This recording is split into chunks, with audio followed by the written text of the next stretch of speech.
Hi everyone, সবাই কেমন আছো? আই হোপ সবাই অনেক ভালো আছো। আমি আলহামদুলিল্লাহ অনেক ভালো আছি। চলে আসলাম আরেকটা নতুন ব্লগ নিয়ে। আজকে আমি রান্না করব নতুন একটা স্পেশাল খাবার, সেটা হচ্ছে খুদের ভাত অ্যান্ড খুদের ভুয়া, যেটা বলে।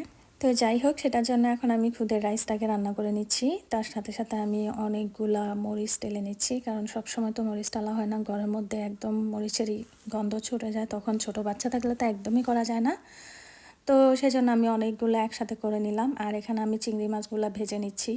চিংড়ি মাছের ভর্তা করব সাথে আমি, সেজন্য চিংড়ি মাছগুলোতে আমি একটু হলুদ আর একটু লবণ দিয়ে সেগুলোকে ভেজে চিংড়ি মাছটা হয়ে গেছে। এখন আমি এগুলোকে উঠিয়ে একটা বাটিতে রেখে দেবো। আসলে ভর্তা হচ্ছে আমাদের বাঙালির প্রধান খাবার, মানে অনেকেই পছন্দ করে, ভর্তা পছন্দ করে না এমন কেউ নেই। তো আর খুদের ভুয়ার সাথে তো কথাই নেই। যাই হোক, এখানে এখন আমি কাঁচামরিচগুলো টেলে নিচ্ছি, সাথে আমি শুকনো মরিচও দিয়ে দেবো। আর শুকনো মরিচ কাঁচামরিচ দুইটাই যদি দিই তাহলে ফ্লেভারটা অনেক ভালো হয়, খেতেও ভালো লাগে। একে একে সব কিছু দিয়ে এখন আমি এটাতে লবণ দিয়ে দিচ্ছি, ধনিয়া পাতা লবণ একসাথে দিয়ে তারপরে এটাকে আমি ব্লেন্ডার করে নেব। আমার এখানে যেহেতু শিলপাটা নেই, তো আমি ব্লেন্ডার করতেছি। আর যাদের এখানে শিলপাটা আছে তারা যদি শিলপাটার মধ্যে বেটে নেন তাহলে মজাটা অনেক বেশি লাগে। যাই হোক, আমাদের এখানে তো আর শিলপাটা নেই। এখন কি করব, যেটা আছে সেটা দিয়ে কাজ চালিয়ে নিচ্ছি। আমার চিংড়ির ভর্তা হয়ে গেছে, দেখেন। সো ইয়ামি, অনেক মজা হয়েছে। আর চিংড়ি ভর্তা রেডি হওয়ার পরে এখন আমি এই যে খুদের রাইসটা আমার প্রায় হয়ে গেছে, এখন আমি এটাকে দমে দিয়ে রেখে দেবো, একটু নেড়ে চেড়ে তারপর আমি দমে দিয়ে চুলায় বন্ধ করে রেখে রাখবো। আর তার সাথে সাথে আমি রেডি করে নেব পটলের চামড়ার ভর্তা। সেটার জন্য আমি কাঁচামরিচটা টেলে নিলাম। আর পটলের চামড়াটা আমি আগে থেকেই সিদ্ধ করে রেখেছি। সিদ্ধ করা পটলের চামড়াটা এখন আমি একটা বাটিতে উঠিয়ে নিলাম, সাথে দিয়ে দিলাম পেঁয়াজ। শুটকি দেবো আমি, তো শুটকিটাও এখন দিয়ে দেবো। তারপরে দিয়ে দিলাম কাঁচামরিচ, কাঁচামরিচের পাশাপাশি আমি দিয়ে দেবো শুকনো মরিচ। আমি সবগুলো ভর্তাতে কাঁচামরিচ শুকনো মরিচ দুটোই ইউজ করতেছি, আমার কাছে ভালো লাগে। এর সাথে দিয়ে দিলাম আমি ধনিয়া।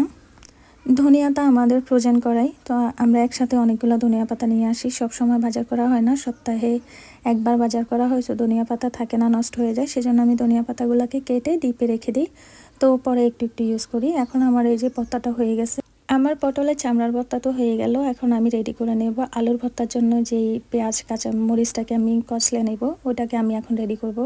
এখন আমি দিয়ে দিলাম পেঁয়াজ আর মরিচ, সাথে আমি দিয়ে দেবো একটু লবণ, তারপরে দিয়ে দেবো ধনিয়া পাতা। সবগুলোকে আমি ভালো করে মেখে নেব। মেখে নেওয়ার পরে ভালো করে মাখা হয়ে যাওয়ার পরে আমি এটাতে দিয়ে দেবো সরিষার তেল।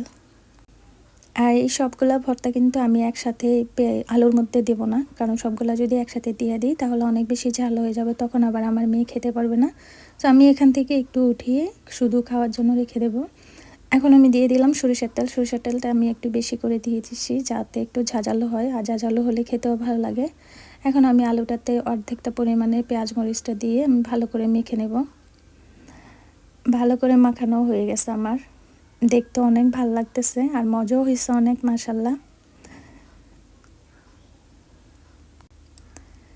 মাখানো হয়ে গেছে, এখন আমি এটাকে একটু একটা বোলের মধ্যে রেখে দেবো, ছোট একটা বাটিতে। এখন আমার পরিবেশন করার পালা। তো দেখেন আমার খুদের রাইসটা, এটাতে আমি নিয়ে নিলাম একটু প্লেটে, অল্প একটু নিয়ে নিয়েছি। তারপরে হচ্ছে আমার ল্যামের মাংস ছিল পাশে, আর 4 রকমের ভর্তা, সবগুলা দিয়ে এখন আমি ইয়মি করে খেয়ে নেব। ভর্তা দেখলে এমনিতেই মুখে জল চলে আসে, আর খেতে তো অনেক ভালো হয়েছে। খুদের ভাতের সাথে তো কথাই নেই। আমার কাছে গোটা রসুন ছিল না, মানে খোসাওয়ালা যে রসুনটা থাকে ওটা যদি সিদ্ধ করে পাশে দেওয়া যায় খুদের ভাতের সাথে, তাহলে খেতে আরও অনেক বেশি মজা লাগে। এখন আমি সবগুলো ভর্তা দিয়ে ভাতটা পরিবেশন করে নেব, তারপর আমি বসে বসে আরামসে এগুলো খাবো। ইয়ামি। সাথে আমি নিয়ে নিলাম একটু ভেড়ার মাংস। ভেড়ার মাংসটা অনেকজনেই পছন্দ করে না, আমিও আগে খেতাম না, আমার কাছে গন্ধ লাগতো, বাট এখন অনেক মজা লাগে। আর আমি কিন্তু রান্না করতে পারলে কিন্তু গন্ধটা লাগে না। আর দেখেন আমার প্লেটটা পরিবেশন করা হয়ে গেছে, এখন সবাই বসে একসাথে খেয়ে নেব। তো সবাই ভালো থাকবেন, আল্লাহ হাফেজ, tata and take care, bye by.